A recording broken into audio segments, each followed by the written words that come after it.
कैसे हैं दोस्तों, सब खैरियत। अमेरिका ईरान इजराइल युद्ध के फुल अपडेट के साथ मैं आपके सामने हाजिर हूं। मेरा नाम भरत है, आप उल्टा चश्मा यूसी देख रहे हैं। बुलेटिन की शुरुआत करेंगे। बीती दरमियानी रात में जो कुछ घटा सब कुछ आपको बताएंगे। दिन भर में क्या कुछ घट रहा है, एक एक खबर चुनकर हम आपके लिए लेकर के आए हैं। बुलेटिन की शुरुआत करेंगे हेडलाइंस के साथ। पहली बड़ी हेडलाइन यह है कि ईरान ने अमेरिका पर कर दी है अब तक की सबसे बड़ी सर्जिकल स्ट्राइक। 120 देशों की मदद से बन गया है परमाणु अप्रसार सम्मेलन का उपाध्यक्ष। ईरान का बड़ा होता कद देख बौखलाया अमेरिका। सम्मेलन में ही हो गई बहस। दूसरी बड़ी हेडलाइन यह है कि यूएन में बोला रूस, होर्मुज को नियंत्रित करना ईरान का है अधिकार। समुद्र में नाकाबंदी लगाकर बैठा अमेरिका, लुटेरों वाली हरकतें बंद करे। तीसरी बड़ी हेडलाइन यह है कि रूस से मिलने के बाद ईरान ने अमेरिका को फिर छकाया। ट्रंप को पाकिस्तान के जरिए भिजवाया शांति का प्रस्ताव। नए प्रस्ताव में परमाणु पर बात करने से किया साफ इनकार। ट्रंप ने नए प्रस्ताव पर जाहिर की नाखुशी। चौथी बड़ी हेडलाइन यह है कि अमेरिका को एक और झटका। ईरान का ऐलान, अमेरिका द्वारा गिराई गई टॉमहॉक बंकर बस्टर मिसाइलों समेत स्टील्थ विमानों की रिवर्स इंजीनियरिंग करेगा। युद्ध में गिराई गई अमेरिकी मिसाइलें और जेट ईरानी धरती पर हैं मौजूद। और पांचवी बड़ी हेडलाइन यह है कि एसीओ यानी संघाई कॉरपोरेशन ऑर्गेनाइजेशन की मीटिंग में पहुंचे राजनाथ सिंह। एशिया के तमाम देश हुए शामिल। ईरान बोला, एशियाई देशों के साथ अमेरिका को धूल चटाने वाली तकनीक को हम करेंगे साझा। अब किसी को अमेरिका से डरने की जरूरत नहीं है। और छठी बड़ी हेडलाइन यह है कि पुतिन से ईरान की मुलाकात के बीच इजराइल ने तेज किए लेबनान पर हमले। रूस ने अमेरिका और इजराइल दोनों को मिडिल ईस्ट में शांति भंग करने का आरोपी बताया। सातवीं बड़ी हेडलाइन यह है कि मिडिल ईस्ट में अमेरिका के साथियों के बीच पड़ गई है फूट। सही सुन रहे हैं, मिडिल ईस्ट में अमेरिका के साथियों के बीच पड़ गई है फूट।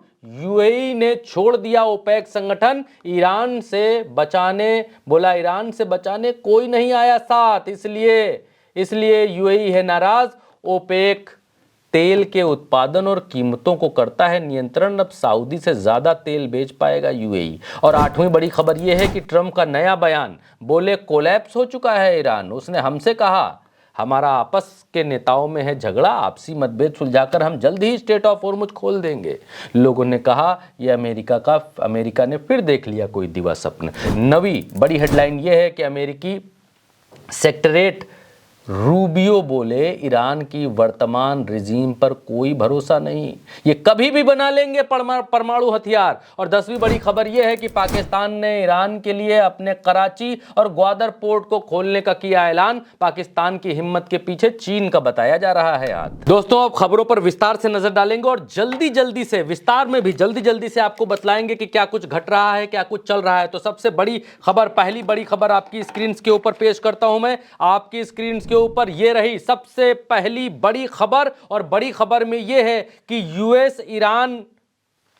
यूएस ईरान की क्लैशेस के बीच में यूएन का उपाध्यक्ष बनकर बैठ गया है ईरान। हुआ ये कि 120 जो विकासशील देश हैं, जो एशियाई देश हैं, उन्होंने ईरान को वोट किया और कहा कि परमाणु अप्रसार सम्मेलन जो होने जा रहा है, 11वां परमाणु अप्रसार सम्मेलन, उसमें सबने ईरान को वोट दिया और ईरान को उपाध्यक्ष बना दिया। इसमें 38 उपाध्यक्ष होते हैं। और जैसे ही ईरान को उपाध्यक्ष बना देखा अमेरिका ने यूएन के भीतर, ये देखिए यूएन की तस्वीर, जैसे ही अमेरिका ने ईरान को यहां उपाध्यक्ष बना देखा, अमेरिका बौखला गया। अमेरिका बोला, ईरान कैसे बन सकता है उपाध्यक्ष? ये खुद ही अपना जो है परमाणु इसके पास है कि नहीं है स्टेटस छुपा रहा है और नए नए हथियार बनाने की कोशिश करता है। ईरान कैसे बन सकता है?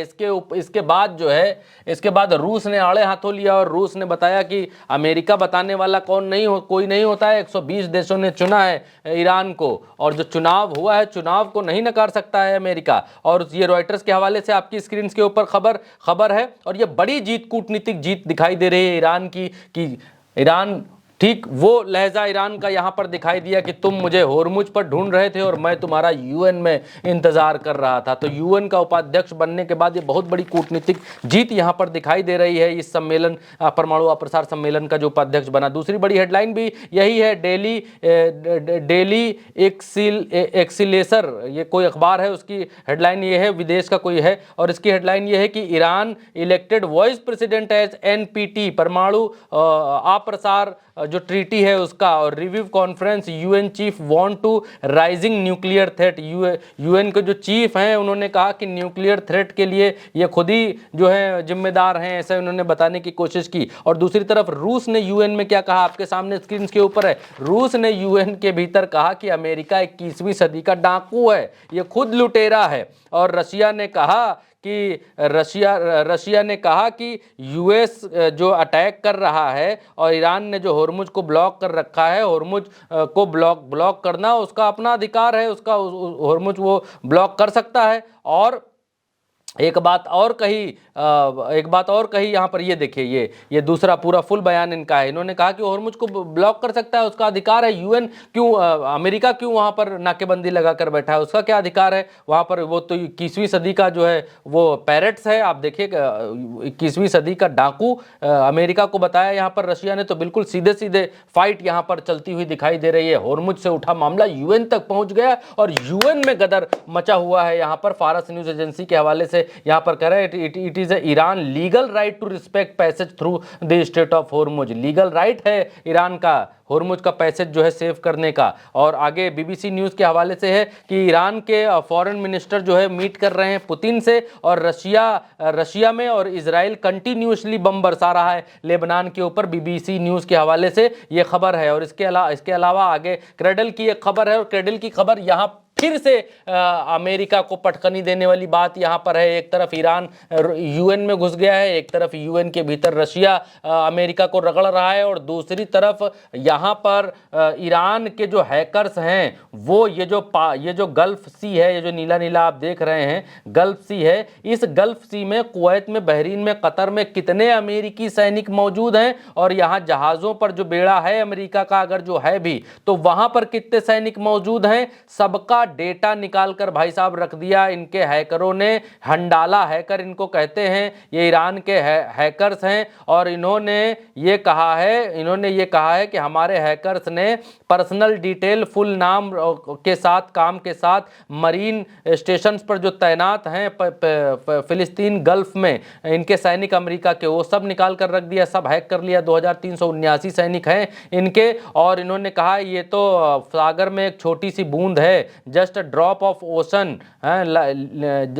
ये जो लीक है उन्होंने डिस्क्राइब किया, the leak as just drop of ocean. The group added the poses extensive data America military personnel including the identities, movement and personal information. It is the statement Handala called release a minor warning, यानी उन्होंने कहा हम छोटी warning आपको दे रहे हैं, security से जुड़े सब कुछ आपका हमारे पास है, और हमको मालूम है कि आप कहाँ रहते हैं, कब क्या खाते हैं, कब क्या पीते हैं, कब संडास जाते हैं, कब खाना बनाते हैं, सब हमको मालूम है। एक एक जानकारी आपको आपकी हमारे पास है, कहाँ रहते हैं इनके सैनिकों की। और कुछ डेटा भी यहाँ पर देखिए रिलीज़ किया और बताया कि ऐसा ऐसा डेटा हमने निकाला है। और एक यहाँ पर प्रोमो भी यहाँ पर बना के इन्होंने डाला, कहा कि हम किस तरीके से काम कर रहे हैं, हमसे होशियार रहो जानी। युद्ध के मैदान से लेकर पानी तक, पानी से लेकर कूटनीति तक, हर जगह टेक्नोलॉजी से लेकर बम बनाने तक, बम बनाने से लेकर मिसाइल बनाने तक। अब टॉम हॉक मिसाइल जो अमेरिका ने, हुआ है कि अमेरिका की टॉम हॉक मिसाइल मारी अमेरिका ने,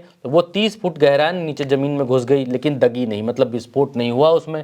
अब वो टॉम हॉक मिसाइल ईरानियों ने ज़मीन के भीतर से खोद के निकाली है। अब उसका एक एक पेज खोल के देख रहे हैं कि उस टॉम हॉक मिसाइल में ऐसा क्या अमेरिका बनाता है जो इतनी महंगी बेचता है, ऐसा क्या बनाता है कि साल भर में एक मिसाइल बना पाता है, ऐसा क्या इसके अंदर है। तो वो खोल खोल करके देख रहे हैं, वो रिवर्स कह रहे हैं हम इसकी तकनीक को रिवर्स रिसर्च कर रहे हैं, और ऐसी ही मिसाइल हम भी बना लेंगे अगर एक बार इसको खोल खाल के देख लिया, कौन पुर्जा कौन कहाँ क्या यूज़ किया। तो ये कोई रॉकेट साइंस थोड़ी है, हम खुद बना डालेंगे ऐसा। देसी तो माल बनाने में ईरान होशियार रही है। ईरान ने जब F5 रख रखे हैं 1970 के ज़माने से, और उससे कुवैत में इनका बेस फूंक डाला, 46,000 करोड़ के विमान जला डाले, तब तो टॉम हॉक मिसाइल तो बना ही लेंगे। और जब अमेरिका बेशरम है, अमेरिका ने ईरान के जो शाहिद ड्रोन थे उसकी कॉपी करके लूकस ड्रोन बना लिए, तो ईरान का तो अधिकार है कि इनकी टॉम हॉक मिसाइल की कॉपी करके वैसी मिसाइल बना ले। द क्रेडल के हवाले से खबर आपके सामने है। अभी जो आपको मैंने खबर बताई कि रूस से मिलने के बाद हुआ ये कि जब रूस से मिला ईरान, तो रशिया ने ईरान से पूछा कि भाई अब तक क्या क्या हुआ है। ईरान ने बताया कि ये हुआ है और ये हमने संधि के लिए भेजा है। उन्होंने कहा कि वो हमारी शर्तें नहीं मान रहे, हम उनकी शर्तें नहीं मान रहे। तो रूस ने कहा कि देखो भाई, अभी तुम गलत कर रहे हो।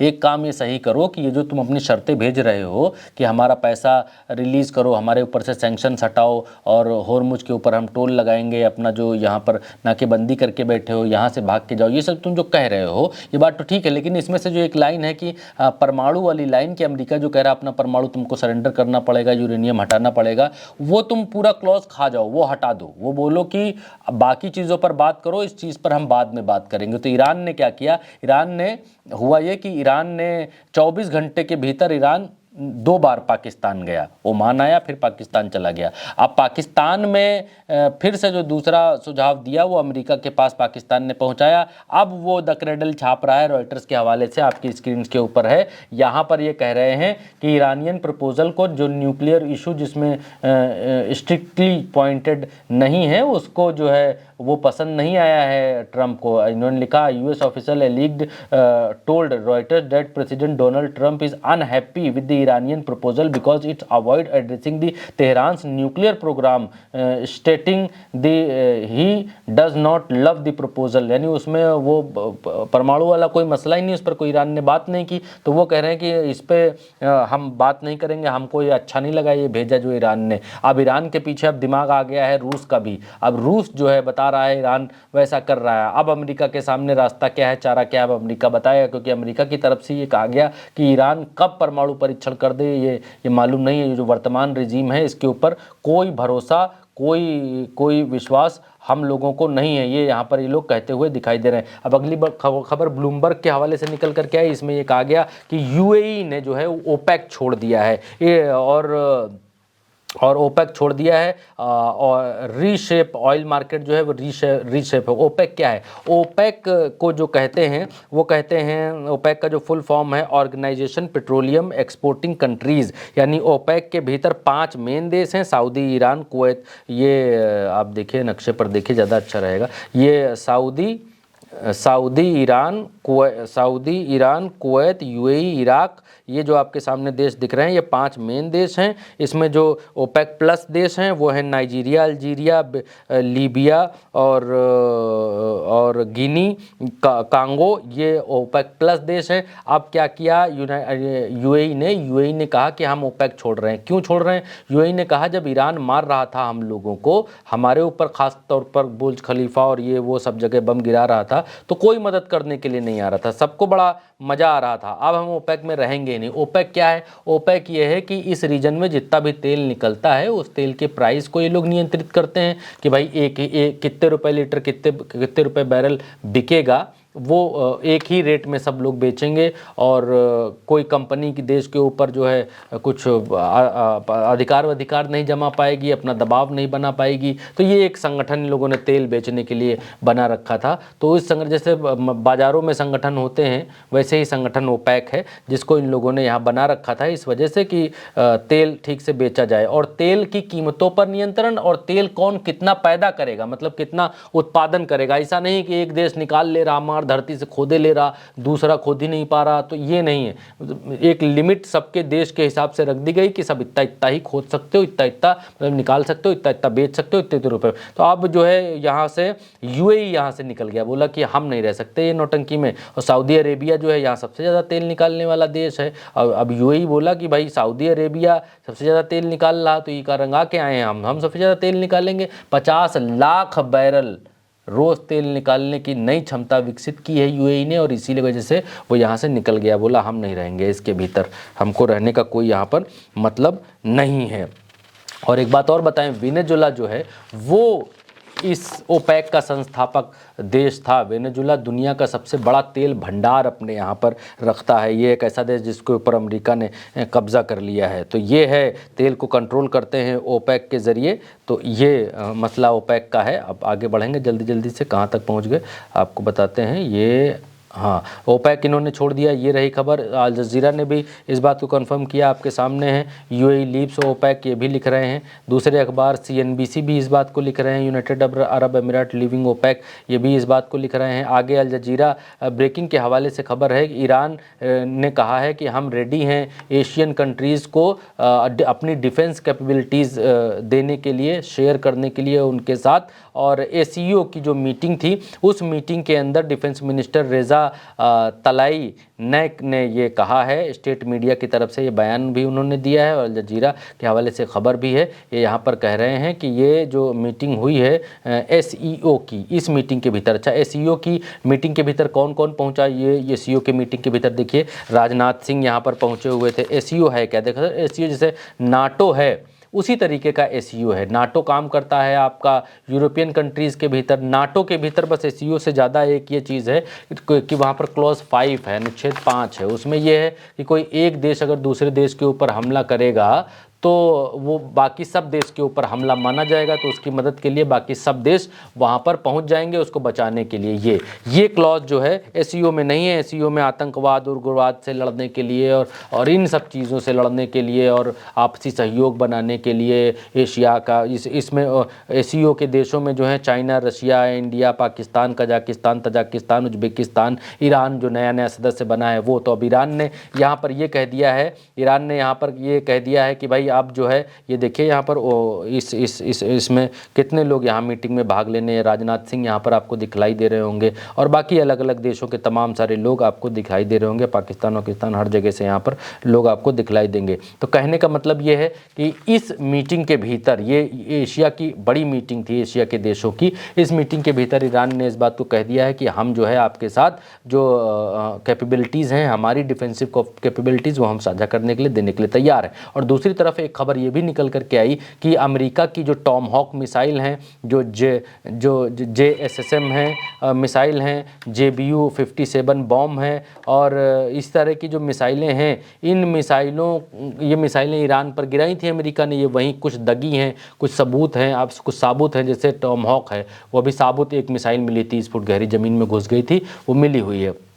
इसके अलावा स्टिल्थ विमान गिरा लिया था। तो स्टिल्थ विमान इन सब पर रिवर्स इंजीनियरिंग करने जा रहा है, लोग शोध करने जा रहे हैं अमेरिका बनाया कैसे, जैसे जैसे अमेरिका बनाया है वैसे वैसे ये खुद बना लेंगे नकल करके। तो अमेरिका की जो टेक्नोलॉजी है वो टेक्नोलॉजी को अब बस्ट करने जा रहा है ईरान, और ईरान खुद कह रहा है कि हम टॉम हॉक हम खुद बना लेंगे, इस तरह की मिसाइल हम देख लेंगे, एक बार हमारे इंजीनियर लेबर सब देख लेंगे और उसके बाद वैसे ही बना देंगे। वो बहुत तगड़े हैं बनाने में। और ईरान के लोगों का एक बात तो ये ठीक है कि ईरान के लोग जो है बहुत तगड़ा कॉपी करते हैं और बहुत तगड़ा दिमाग भी लगाते हैं। अमेरिका ने कुछ दिन पहले F5 विमान दिए थे, उनको अब तक ईरान चला रहा है ठोक ठाक के। 300 विमान थे और एक विमान से पूरा 46,000 करोड़ का जो है वो फूक आया है इनका। खैर डोनाल्ड ट्रंप ने यहाँ पर कहा है कि उड़ता उड़ता आदत के मैं क्या करूँ, लेडीज़ में हूँ, आदत से मजबूर। तो डोनाल्ड ट्रंप ने यहाँ पर कहा है कि ईरान ने मुझे अभी तुरंत बताया है कि वो जो है स्टेट ऑफ कि वो कोलैप्स हो गए हैं, वो ख़त्म हो गए। कोई देश ऐसा बताता है कि वो ख़त्म हो गया, हम तुमको बता रहे हैं हम ख़त्म हो गए, ऐसा कोई बताता है क्या? तो इन्होंने कहा कि ईरान ने अभी भी मुझसे बताया है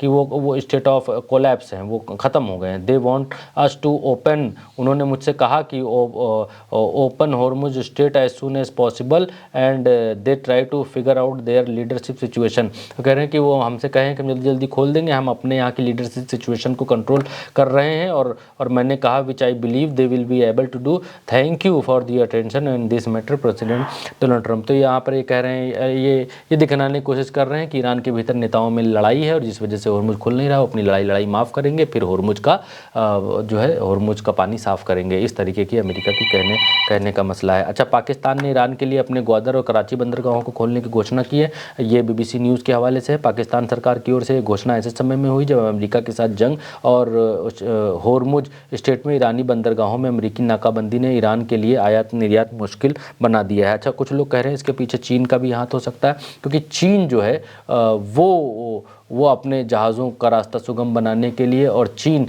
अमेरिका को छेड़ने के लिए ऐसा कर सकता है कि भाई हम जो है अपने जहाज़ निकालेंगे, हमारे जहाज़ों को वहाँ से रोक कर दिखाओ। और ये आपका जो आप यहाँ पर इनका ये ग्वादर बंदरगाह है और चीन ने यहाँ से एक रास्ता बनाया है जिसको एक सड़क कहते हैं, CRPC कुछ ऐसे करके उसको सड़क को कहते हैं, मुझे इस समय ध्यान नहीं आ रहा है। वो सड़क इन्होंने यहाँ से यहाँ तक के बनाई है, ग्वादर से चीन तक ले जाने में। अब कंप्लीट हुई है कि नहीं हुई है नहीं मालूम है, लेकिन इसी बंदरगाह से चीन ऑपरेट करने की कोशिश कर रहा है। दूसरी तरफ जो डिपार्टमेंट ऑफ स्टेट है, सेक्रेटरी हैं रूबियो, विदेश मंत्री भी हैं अमेरिका के, इन्होंने इस बात को कहा है कि मुझे इसमें कोई संदेह नहीं है कि भविष्य में किसी भी समय अगर ईरान ये कट्टरपंथी मौलवी शासन सत्ता में बने रहे तो मुझे कोई संदेह नहीं है कि वो परमाणु हथियार हासिल करने का फैसला कर लेंगे। यानी अमेरिका इस बात को कह रहा है कि ईरान परमाणु बना लेगा, बहुत जल्द बना लेगा, इसमें हमको कोई संदेह नहीं है जो मौजूदा रजीम ईरान के भीतर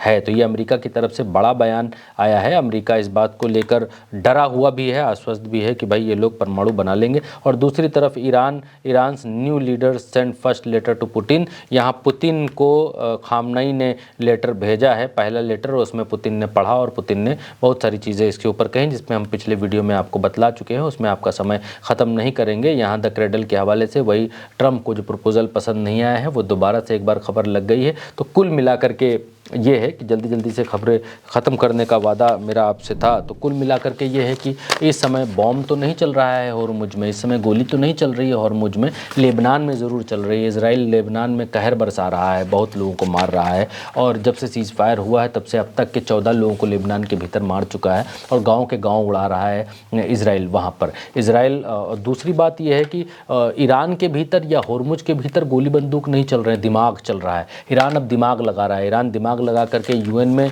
घुसा, वहाँ का उपाध्यक्ष चुना गया, वहाँ परमाणु अप्रसार संधि का जो सम्मेलन 11वां सम्मेलन चल रहा था, प्लस इधर एशियाई मुल्कों के भीतर पैठ बनाई और ये कहा कि हम अपनी शक्ति और अपना जो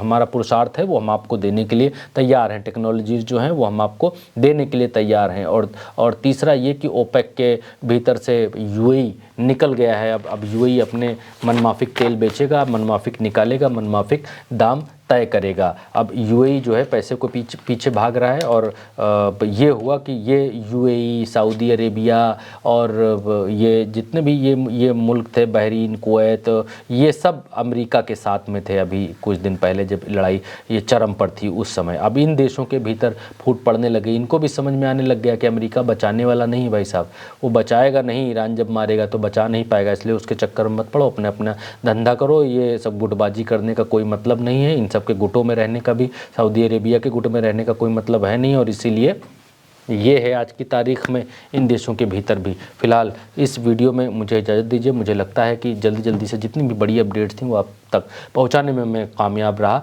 आपकी वीडियो के बारे में क्या राय है वो कमेंट में आप ज़रूर बताइए, वीडियो को शेयर करिए। एक अपील आपसे कि फेसबुक पर अगर आप यहाँ तक देख रहे हैं तो चैनल को आप फॉलो ज़रूर करिए, और यूट्यूब पर भी आप सब्सक्राइब करिए, क्योंकि क्योंकि हमारे पास रिपोर्ट दिखाती है, आप लोग जो देखते हैं उसमें से ये रिपोर्ट है कि 60% लोग जो हमें देख रहे हैं, हमें मोहब्बत भी करते हैं, हमसे प्यार भी करते हैं, उन लोगों में से बहुत सारे लोग 60% लोग, 100% में 60% लोग सब्सक्राइब करना भूल जाते हैं, फॉलो करना भूल जाते हैं। तो प्लीज़ एक बार कि आप फॉलो बटन पे हाथ दबा दीजिएगा, बटन मार दीजिएगा। एक बार फॉलो कर लेंगे तो अगर आप हमें खोजेंगे भी नहीं तब भी जब आप फेसबुक या यूट्यूब खोलेंगे तो अगल बगल दाएं बाएं कहीं ना कहीं हमारा वीडियो आपको दिख जाएगा, तो आपको याद आ जाएगा कि अरे ये तो भरत है, भरत का वीडियो आपको देखना चाहिए, तो आप उसको देख सकते हैं। फिलहाल मुझे इजाज़त दीजिए, इस वीडियो में इतना ही।